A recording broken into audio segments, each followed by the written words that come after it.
میں آپ سے ایک بات عرض کرنا چاہتا ہوں۔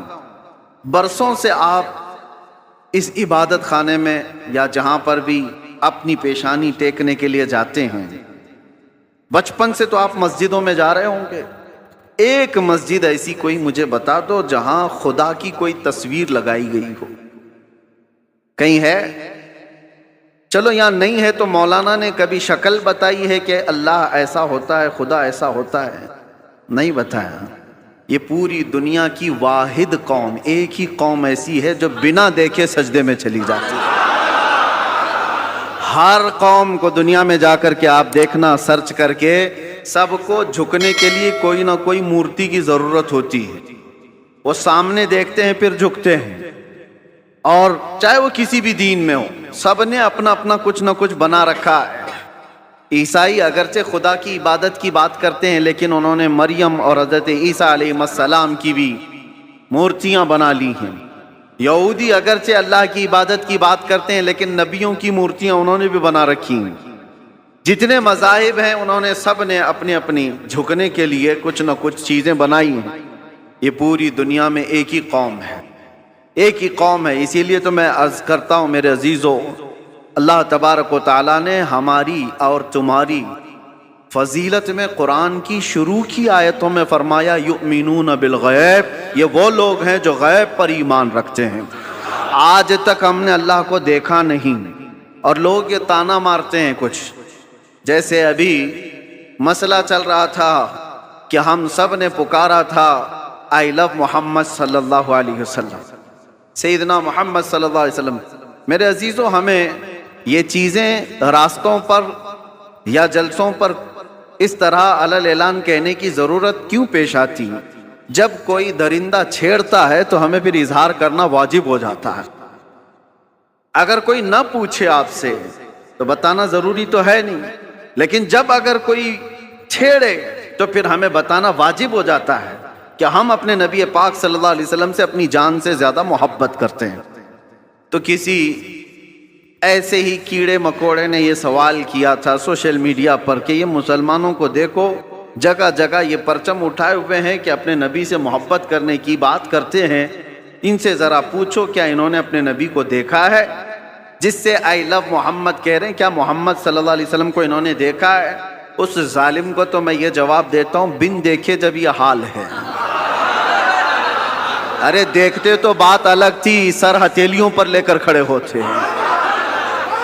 بنا دیکھے یہ حال ہے کہ ہم اپنی ماؤں کو اور اپنے باپ کو بچپن سے دیکھا ہے، باوجود اس کے ہم اپنی ماں اور باپ سے زیادہ اپنے نبی سے محبت کرتے ہیں۔ یہ اللہ تبارک و تعالیٰ کی طرف سے ہمیں عطا کیا ہوا ہے۔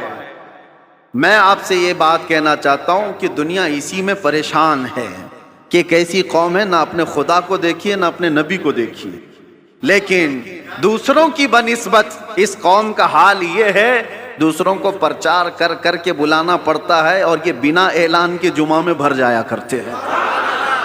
آج تک کبھی جمعہ کا پوسٹر لگتا ہوا دیکھا آپ نے کہ اس مسجد میں جمعہ کی نماز ہونے والی ہے؟ بچپن سے کبھی سنا آپ نے؟ ایک اذان ہوتی ہے ساری صفیں بھر رہی ہیں۔ ہر مسجد کا حال ہے۔ جمعہ میں کون تمہیں دعوت دے کر بلاتا ہے؟ مؤذن صاحب گھر گھر جاتے ہیں، پوسٹر لگایا جاتا ہے، پرچار کیا جاتا ہے؟ نہیں۔ اس بات سے تو دنیا خوف زدہ ہے کہ آخر ان کو کون جمع کرتا ہے ان صفوں میں، اور صفوں میں آنے کے بعد کسی کی کوئی وی آئی پی صف نہیں ہے۔ جو پہلے آیا وہ پہلے بیٹھ گیا۔ وہ کسان کا بچہ بھی سامنے بیٹھ سکتا ہے، کسی غریب مزدور کا بچہ بھی پہلی صف میں بیٹھ سکتا ہے، اور بادشاہ اگر تاخیر سے آئے تو پیچھے ہی بیٹھا رہے۔ یہ نظام کہاں سے ہے؟ یہ آج تک ان کو کون بنا کر رکھا ہے؟ دنیا اس بات سے خوف زدہ ہے میرے عزیزو۔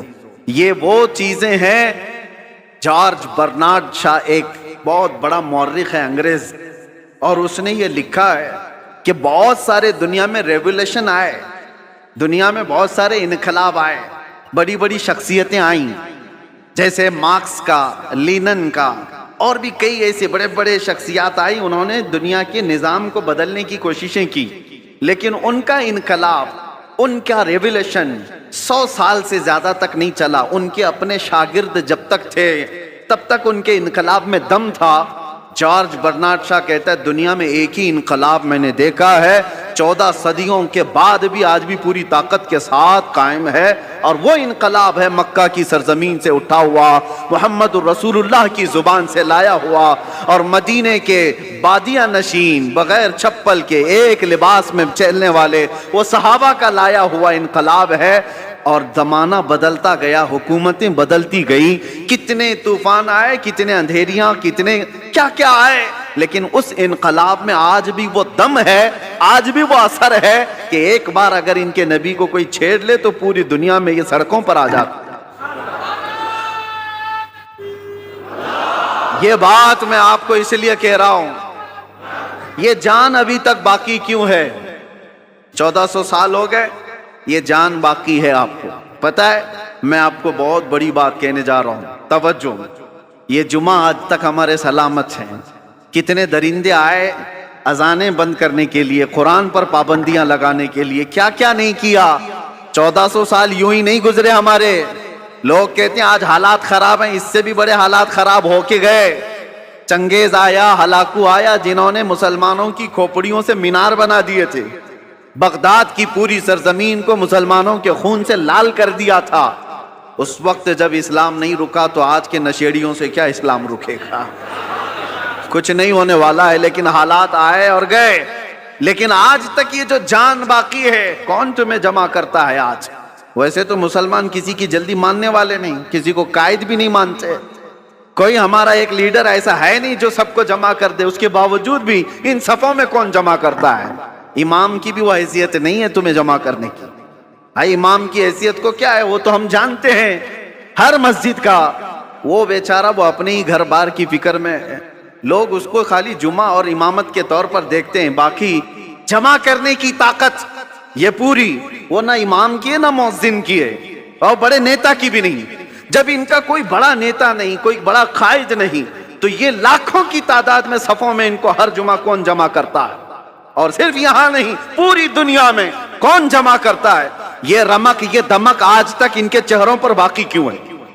آج پوری دنیا تمہیں آتنکواد کا ایک لیبل لگانے کے لیے کیا کیا نہیں حربے استعمال کیے، پوری میڈیا کا استعمال کیا۔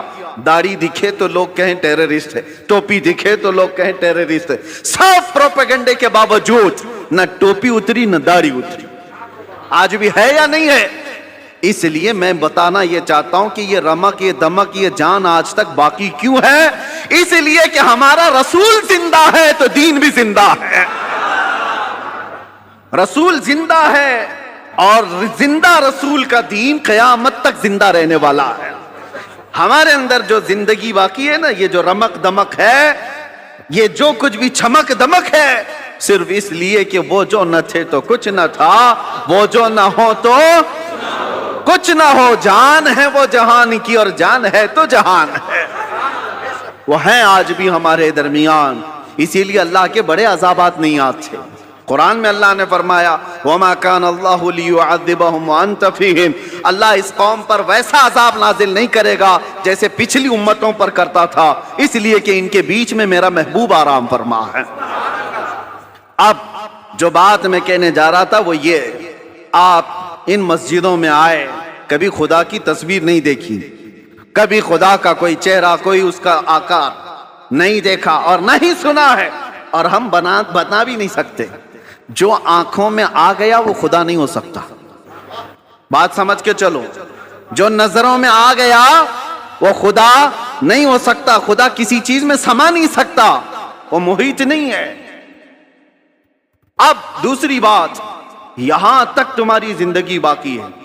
دوسری ایک بات، جب بھی آپ مسجدوں میں جاتے ہیں، امام صاحب سے کیا قرات سنتے ہیں؟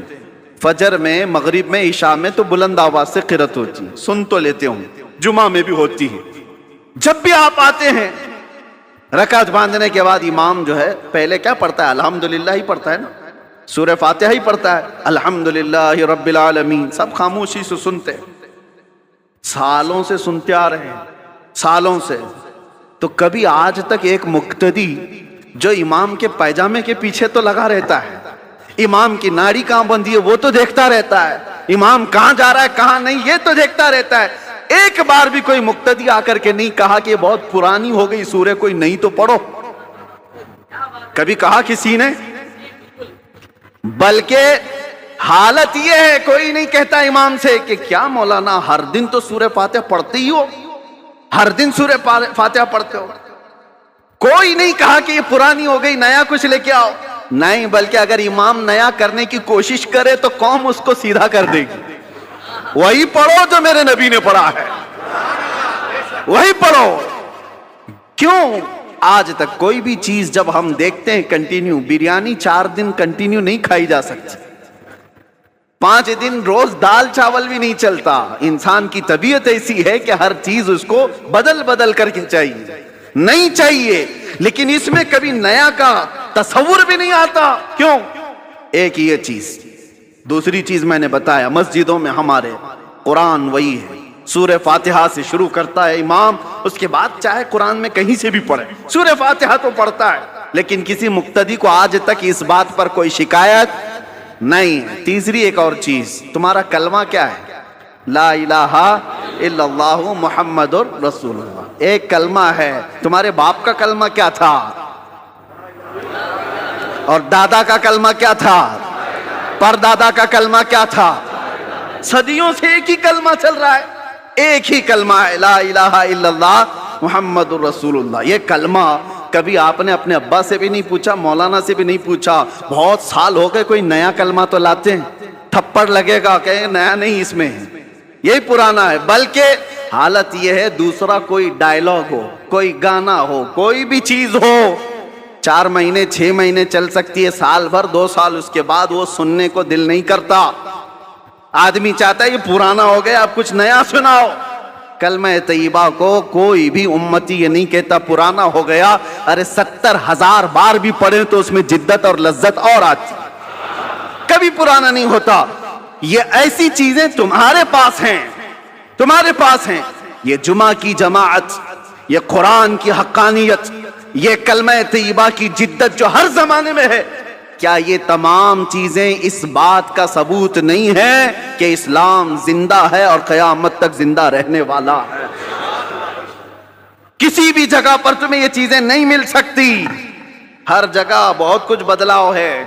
ہاں میں بتا سکتا ہوں چیلنج کے ساتھ، دنیا کا کوئی بھی مذہب ہو، کھلا ہے کتابیں، اور ہم بتاتے ہیں اس کے کتنے کتنے نسخے ہیں، کتنے کتنے۔ بائبل میں آج کتنے نسخے، 70 سے زیادہ نسخے الگ الگ ملتے ہیں۔ یونان میں الگ ہے اور یورپ میں الگ ہے۔ جو انجیل، Bible, old testament, new testament سب بدلی ہوئی ہیں، اور ہمارے ہاں کی کتابیں، ہمارے دیش میں جو بہت ساری مقدس کتابیں مانی جاتی ہیں، ان میں بھی ہیر پھیر، ادھر ادھر بدلاؤ الگ الگ ہے۔ لیکن افریقہ سے لے کر امریکہ تک، ہند سے لے کر کے آپ کسی بھی کونے تک جاؤ، قرآن سورہ فاتحہ سے شروع ہوتا ہے، والناس پر ہی ختم ہوتا ہے۔ فرقے بہت ہوئے دین میں، اسلام میں بہت سارے فرقے ہوئے، لیکن اس میں کسی کا اختلاف نہیں آیا۔ قرآن کے 30 پارے اور 114 سورتیں جو صحابہ کے زمانے میں تھی، وہ آج بھی وہی موجود ہے۔ اس کلام پاک پر کسی کا اثر کیوں نہیں ہوا آج تک؟ کوئی قرآن نہیں بدل پایا، کوئی ایک پارا تو چھوڑو، ایک سورہ تو چھوڑو، ایک حرف بھی نہیں بدل پایا، زبر زیر اور نقطے بھی اس کے بدل نہیں پائے۔